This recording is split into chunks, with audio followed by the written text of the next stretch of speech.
Alright everyone, are you ready to do the video? Ready Steve? Ready Annie? Ready T?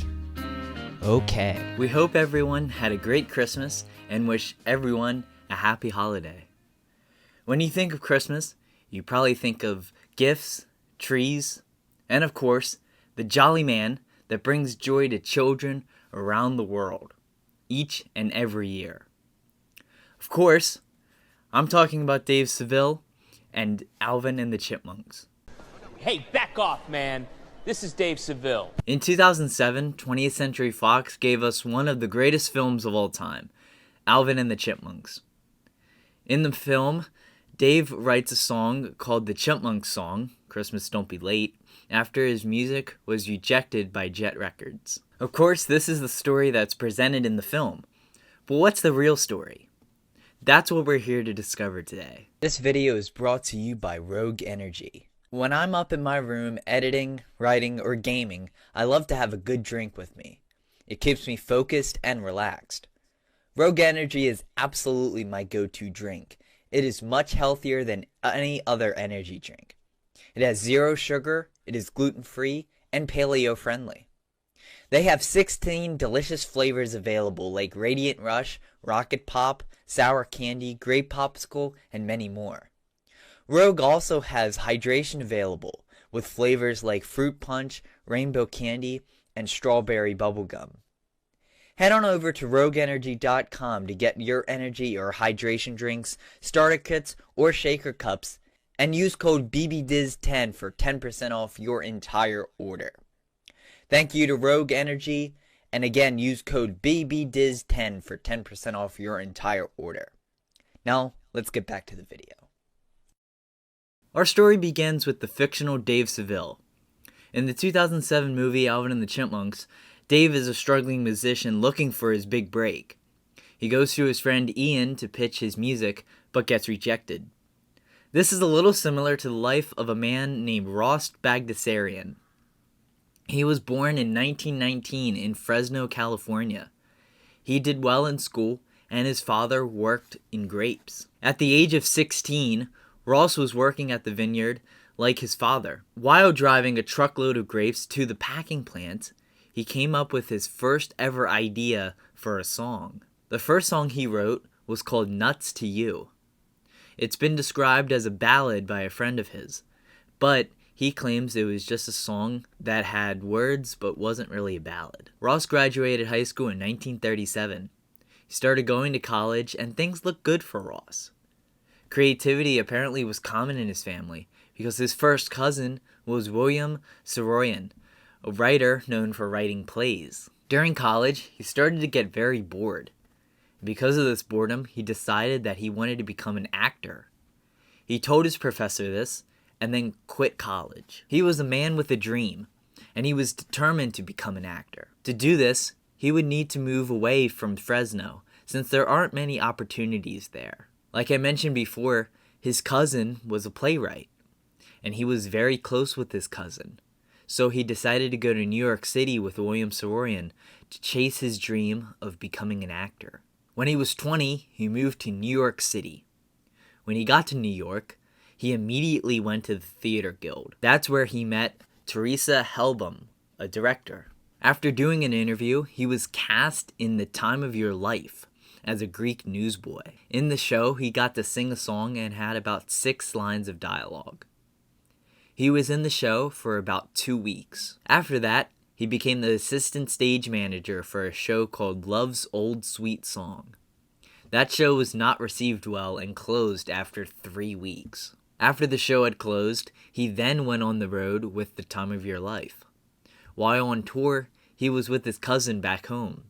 He showed his cousin a song he was working on called Come On Oh My House. His cousin liked the song and helped him finish it. This song that Ross had written would later be performed by Rosemary Clooney, and the Chipmunks would record it years later. Eventually, Ross came off the road when The Time of Your Life closed.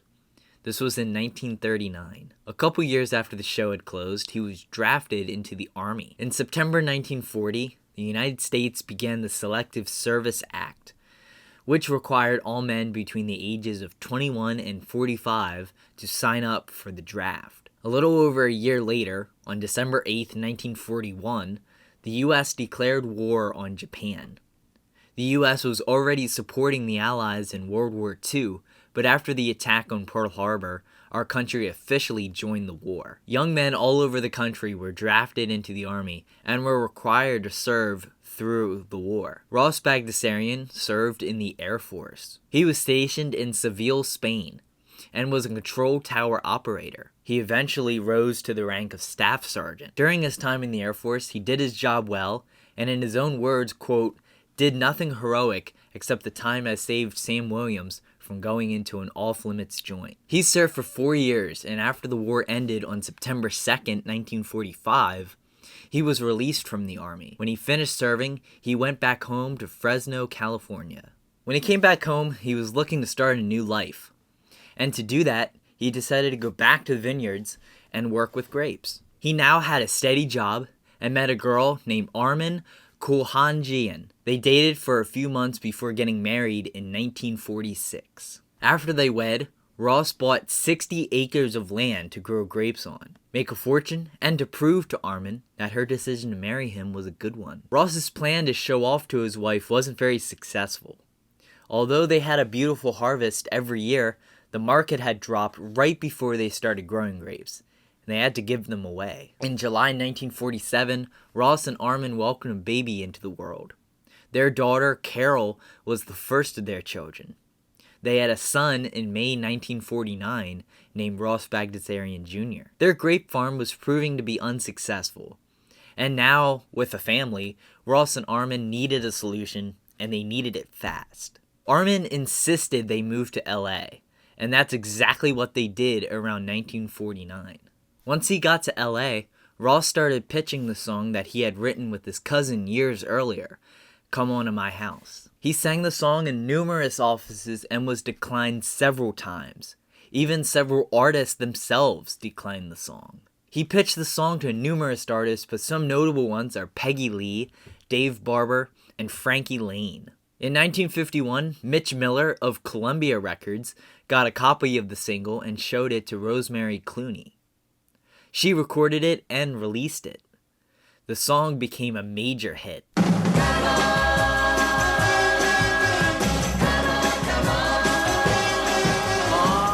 This was Ross's big break.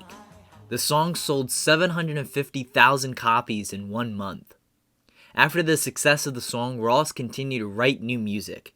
He wrote many songs for movies. In 1954, Ross wrote Hey Brother, Pour the Wine for Dean Martin. And speaking of movies, Ross was in many movies himself in the 50s, including Destination Gobi in 1953 and Alaska Seas in 1954. Also in 1954, Ross and Armin had another son, Adam.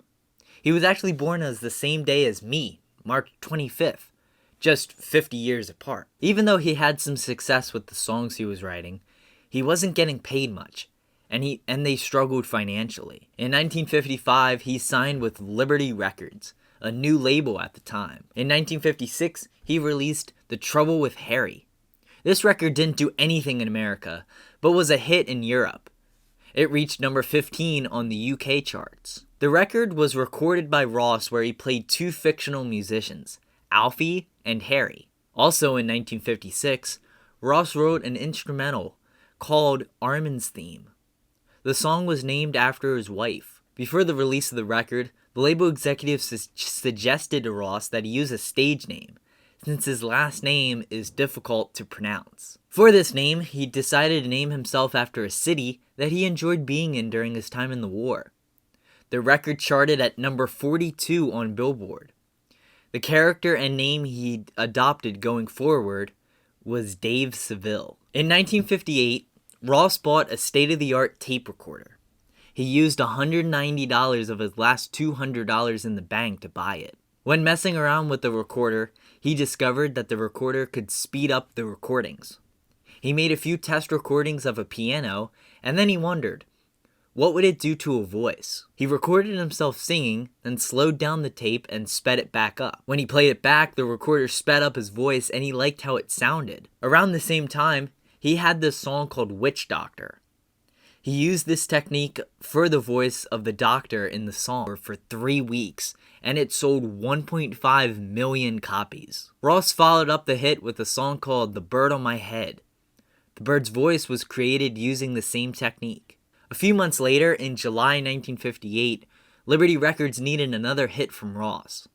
They came to him to see what he had and gave him an assignment: write another hit. Ross wanted to do more with the sped up voice.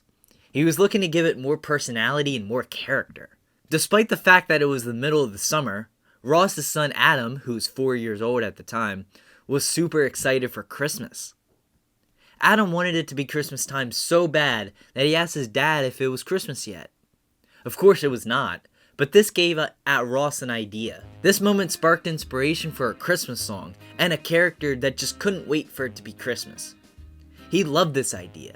He thought of a medley on his way to work, and when he got in the studio, he whistled it into a tape machine. He then wrote the lyrics to the song, and that's when he decided that the singers were going to be animals. He wasn't sure what kind of animals, maybe mice or rabbits. All he knew for sure is that he wanted 3 singers, and they were going to be animals. Years before inspiration struck, Ross was driving around Yosemite, and there were a lot of chipmunks around. All the chipmunks would run away from the car except one. Ross felt like the chipmunk was challenging him. The chipmunk was jabbering at him, almost as if to say, "These other guys, you might scare them, but not me, buddy." He remembered this encounter and thought it was hilarious. He had already written Christmas Don't Be Late, but he decided his sped up voice would be that of a feisty chipmunk. Now that he had settled on chipmunks, the personalities of the other 2 characters came to him. There would be a smart chipmunk and an adorable chipmunk that was so lovable. He named the chipmunks Alvin, Simon, and Theodore after Liberty Records executives.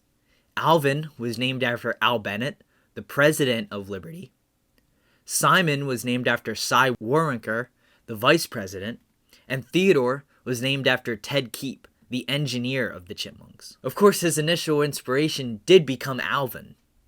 When the Chipmunk song was complete, Ross brought his kids into the den, a room in his house where he would record many songs, to hear the song and see what they thought of it. His kids loved it, and loved the character of Alvin, because he talked back to their dad, something they didn't do themselves. On November 17th, 1958, the Chipmunk song, Christmas Don't Be Late, was released. The Chipmunks were a hit, selling 4.5 million copies in 7 weeks. It charted at number 1 on Billboard and would continually chart on Billboard's Hot 100 several times between 1958 and 1962. The Chipmunk song was the only holiday-themed song to chart at number 1 until All I Want for Christmas Is You. Of course, this song became a Christmas classic and still is today. It was actually the fastest selling song of all time until the Beatles' I Wanna Hold Your Hand broke its record. Today, the song has 85 million listens on Spotify, and if we combine all streaming services, it has 112 million listens. As of 2023, it is estimated that it brings in $300,000 every year. In the song itself, Dave Seville backs up Alvin, Simon, and Theodore as they sing. Dave is the Chipmunks' adopted father. Throughout the song, Alvin keeps going off script, leading to Dave having to yell, "Alvin!" The Chipmunks are the very first virtual band. Before this, the concept of a band that were cartoons or not actually real didn't exist. Ross Bagdasarian and the Chipmunks appeared on The Ed Sullivan Show and performed Witch Doctor and the Chipmunk song. During the first Grammy Awards, the Chipmunk song won 3 Grammys for Best Comedy Performance, Best Engineered Record, and Best Recording for Children. A year later, in 1959, Ross put out an album called Let's Sing with the Chipmunks. The Chipmunk song was included on this album. A few years later, in 1961, the Chipmunks starred in The Alvin Show. This TV show lasted for 1 season. The Chipmunks released a Christmas record in 1962 and 1963. The Chipmunk song was re-released on the first volume of Christmas with the Chipmunks. The Chipmunks released 9 albums with Ross voicing the characters. On the morning of January 16th, 1972, Ross Bagdasarian died suddenly of a heart attack. He was 52. Ross Bagdasarian Jr. grew up idolizing his dad and knew he wanted to protect his father's legacy. After going to law school, he continued the Chipmunks brand as a tribute to his father. In the 90s, he bought the rights from his siblings. Ross Jr. wanted to be a filmmaker. He dreamed of being a writer and producer, but his career led him down the path of continuing his father's production company, Bagdasarian Productions. After years of trying, 20th Century Fox finally agreed with Ross Bagdasarian and his wife Janice Carmen to make a movie starring Alvin, Simon, and Theodore. A trend of bringing back old cartoon characters for new movies was starting in the mid-2000s. A few years earlier, Rhythm and Hughes Studio had done the animation for Garfield, and they would get the assignment to do this film as well. Alvin and the Chipmunks was released in 2007. This film is absolutely a Christmas movie. Not many people think about it, but it's set at Christmas time. There's a scene where it's Christmas morning, Uncle Ian delivers Christmas gifts, and Dave Seville writes the Chipmunk song, Christmas Don't Be Late, after realizing the Chipmunks can sing. So this is absolutely a Christmas movie. I don't understand why people don't think it is. When Alvin and the Chipmunks released in theaters in 2007, it made $365 million in the box office. Today, the Chipmunks brand has made over $1.4 billion. The Chipmunk song Christmas Don't Be Late is a Christmas classic, and many people love this song. The Chipmunks have provided joy for many, including myself, and none of it would be possible without a $200 voice recorder and a longing for Christmas time.